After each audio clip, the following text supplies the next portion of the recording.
Welcome. I'm Tracy Smith, and this is Here Comes the Sun, a closer look at some of the people, places, and things we bring you every weekend on Sunday morning. You could call Zoë Kravitz a multi-hyphenate talent, model, musician, writer, and now she can add director to that repertoire with the release of Blink Twice, a thriller she also co-wrote. Michelle Miller sat down with Kravitz to learn more about what motivates her. At 35, Kravitz knows who she is and what inspires her. I'm attracted to strong women, women who don't see themselves as victims or aren't written as victims, really. Her co-stars on Big Little Lies, Oscar winners Reese Witherspoon and Nicole Kidman, have been a guiding force in front of and behind the camera. Just having a community of women that show up for each other and take care of each other, whether it's, supporting each other's projects or getting together and having a glass of wine and a laugh and a cry or whatever, that was an incredible gift. Later in the show, Zoë Kravitz on why she doesn't star in her directorial debut.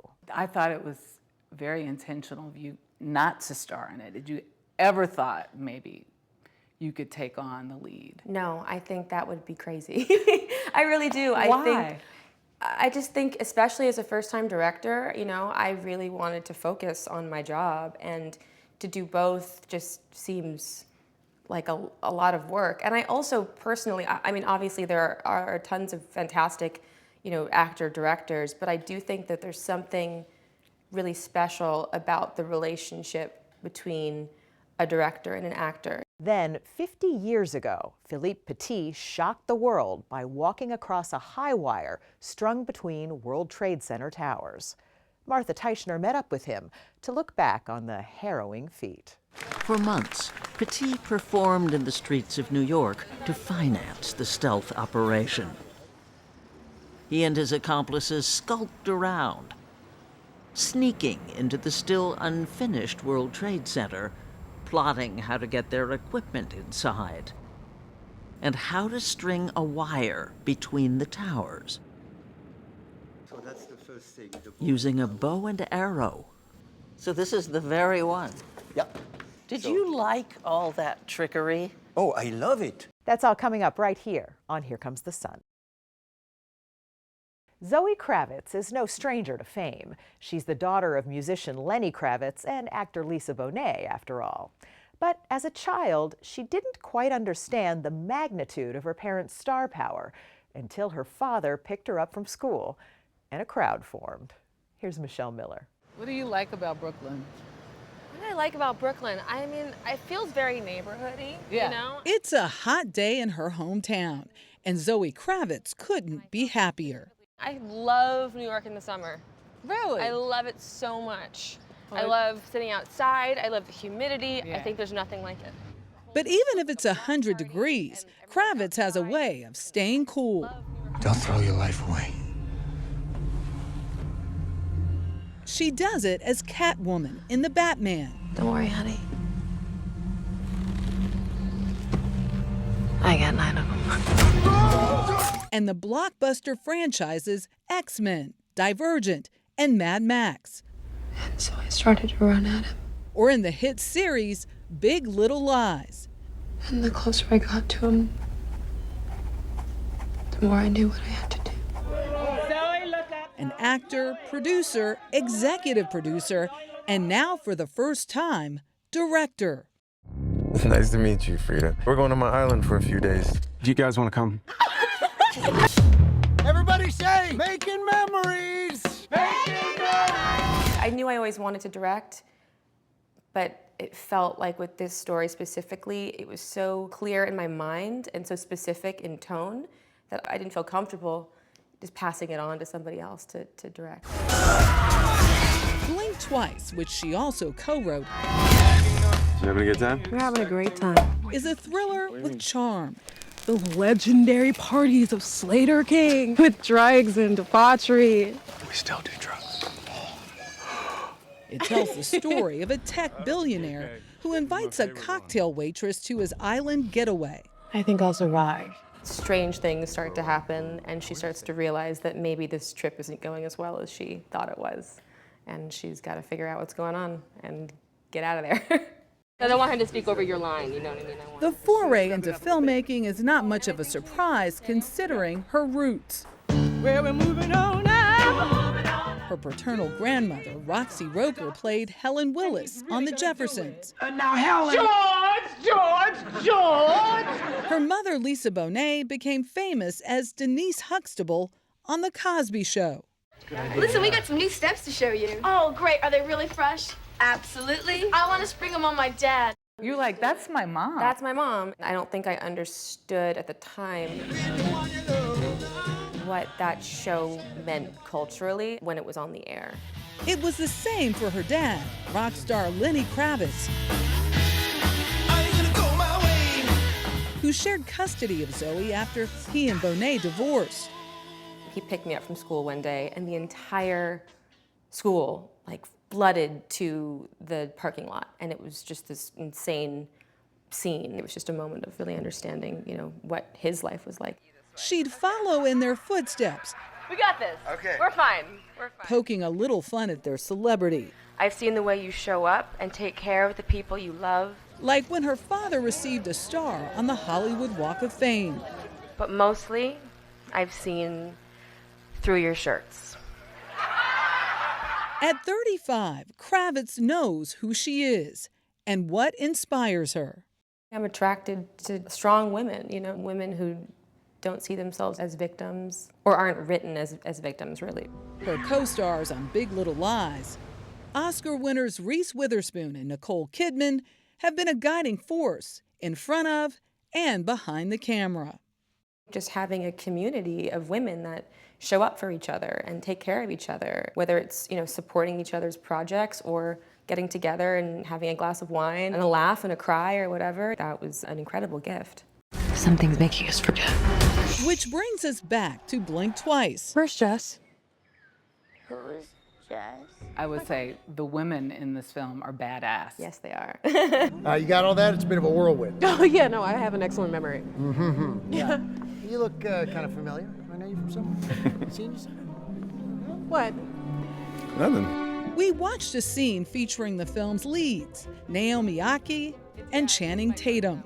I wanted it to feel a little bit disorienting, I mean, the only thing you didn't put in there was the shining with the ding. I know, with like a spark on his teeth, you mean? Yeah. I mean, I like playful filmmaking. I like when the audience has a sense of, it's a movie, you know what I mean? And we're all in it together and it's not reality.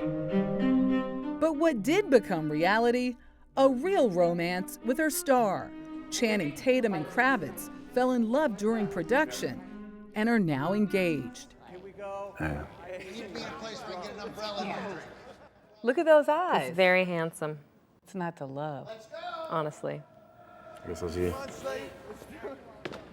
What's it like directing someone you're in a relationship with? Is it more difficult? No, I think, I directed him the same way I directed all my other actors. You get to know all your actors, and different actors want different kinds of direction. So I think that's the thing that you have to learn as a director. But when we're at work, we're at work, It requires so much of you. There's no room for anything else to creep in there. Laser-like focus. Yeah, absolutely. With a keen attention to her craft, Zoë Kravitz has the confidence to do it all. You've been a model, an actor, a writer, Yeah. a director, a musician. Yeah. Do people not expect you to do all that? I love exploring different expressions, and I think they all feed each other too and inspire each other. And I feel like there's just so much to learn. I'm a very curious person, and so I think doing one thing and one thing only doesn't feel like I'm growing and learning. So yeah, I like to stretch my legs. After the break, an exclusive excerpt from Michelle Miller's chat with Zoë Kravitz, something you can only see right here on Here Comes the Sun. Stay with us. So I'm okay with people underestimating me if that's what they want to do. As promised, here's more from Michelle Miller's interview with Zoë Kravitz. I don't want to give the movie away because I really do believe people should go into it knowing nothing. I agree. I think that's the best way to watch the film. But I want to talk about your shot sequences and how you built the suspense, it's the genre itself. How would you describe it? I would describe it as a thriller, as a psychological thriller that has some, action and horror and comedy elements. It's kind of got all of the things. It really does. So I see why it's difficult to categorize. But I feel like life is all of those things, and so I think the genre of a film is usually what is the loudest genre, part of the film. But all of our favorite films have a little bit of everything. They have to. I thought it was very intentional of you not to star in it. Did you ever thought maybe you could take on the lead? No, I think that would be crazy. I really do. Why? I just think, especially as a first-time director, I really wanted to focus on my job, and to do both just seems like a lot of work. And I also personally, obviously there are tons of fantastic, actor-directors, but I do think that there's something really special about the relationship between a director and an actor. My lead actress, Naomi Ackie, I think that I'm able to see things about her that she probably can't see about herself. And, if it was me, I don't know, if my perspective would be focused on the wrong things. I see her and I see what she's capable of, and I can push her to do things that maybe she wouldn't do on her own. I see her beauty and her complexity, and part of the joy of being a director is seeing that and finding ways to translate that and bring that onto the big screen. What would you say you learned most in this film, in the process of making the film? Oh, what I learned most. About yourself. I learned that I do know how to tell a story. I think, I've been in this industry for a long time, and I've learned a lot. And I think in the back of my mind, I always hoped and believed that I was capable of doing this. But you never know until you do it. So I guess I learned that I am capable of telling the stories that I see in my mind. What's next for you? You've done it all. I don't know. I would like to continue to write and direct. That's, I think, something that excites me and something that feels like it can be new every time, because the story is different and the way you see the world is different, and I still have so much to learn. You learn a lot doing your first film directing. So I think, it's almost like I went to college now, for directing, and now I want to try to apply everything that I've learned to something else. So the next step is a director's role, an acting role? I'll do some acting as well, in the next couple months. But then I think I would like to focus on writing and directing, yes. Do you feel people underestimate you? Yeah, probably. But then it's, I have my own insecurities, so it's not like I'm sitting around feeling like, you guys don't know what I can do. I think there's, there are moments where I feel like I feel more confident, and there are moments where I think, well, maybe they're right. My favorite saying is, under-promise, over-deliver. Yeah, and so I'm okay with people underestimating me if that's what they want to do. Me too. Yeah, I really like the film, and I'm proud of it, and so that's really what matters. Up next, a balancing act.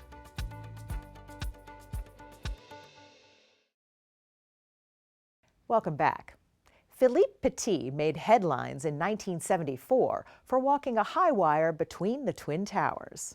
50 years later, he hasn't slowed down, continuing to train daily in his backyard.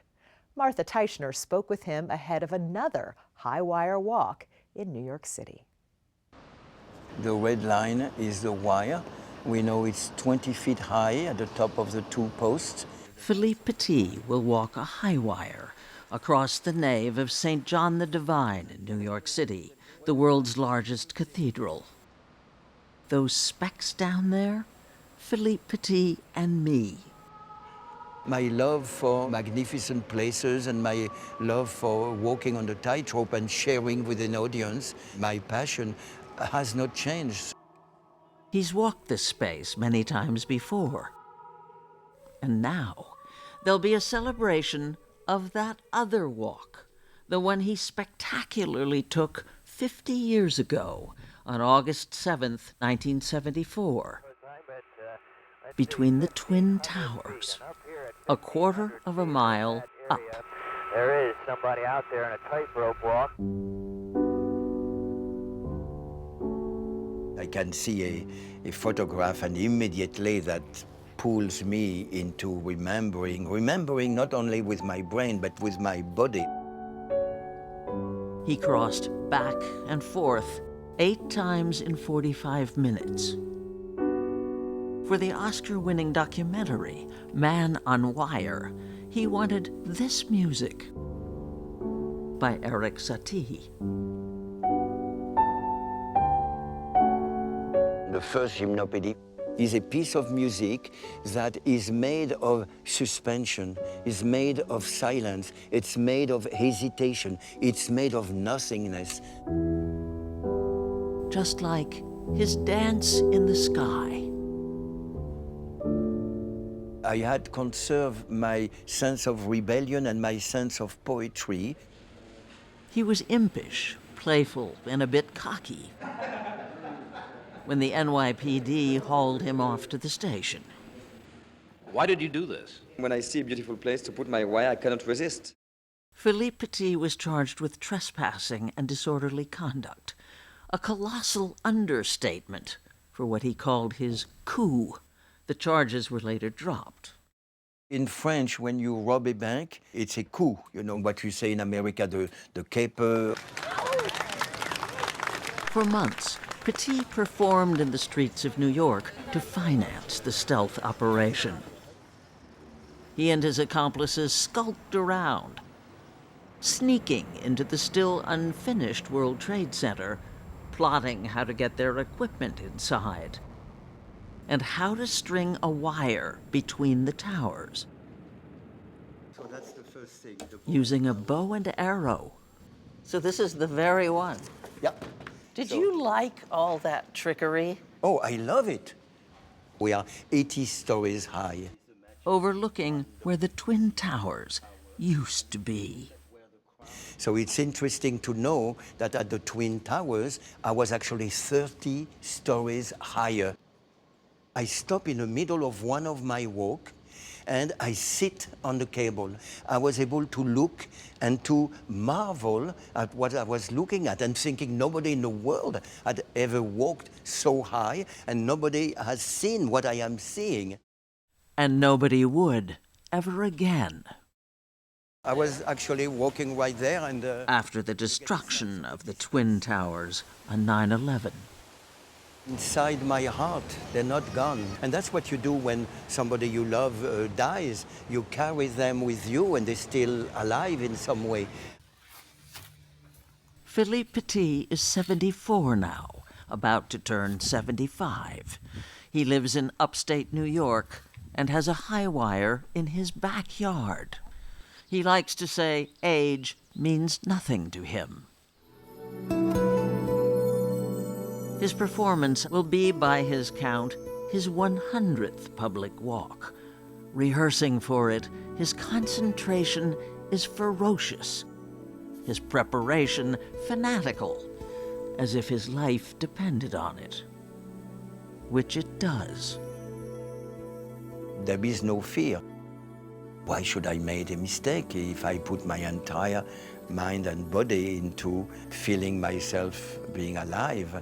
And even if really I know my body is slowly refusing to get my brain's order, still I will have the joy of rediscovering the magic of balance every day by practicing. This is the actual historic, one would say legendary, cable that I used between the Twin Towers. And it was very long, so I cut it. Walking it half a century later, he's still the rebel poet, still defying anybody who says, no, you can't. Excellent. Absolutely perfect on the first try. Okay.